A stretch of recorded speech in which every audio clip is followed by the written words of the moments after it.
I'm Derek Herman from Bear Valley Bikes and Speed Evolution. I had the opportunity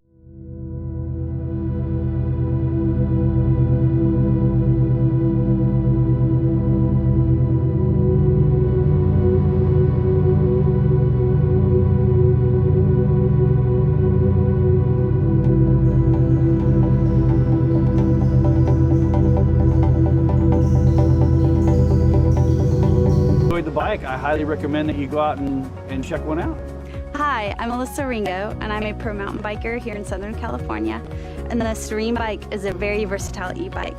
I ride it in the mountains, on the trails over here in SoCal, also along the coast. It's very versatile. I can move easily in and out of people and crowds along the ocean. We really had a good time riding up all these steep hills and riding off-road in the dirt. Really love the way it folds in half, and I can fit it in a real small place, take it on any trip I want to go on. And with this amazing bike, being able to keep riding it further than I would on my regular bike.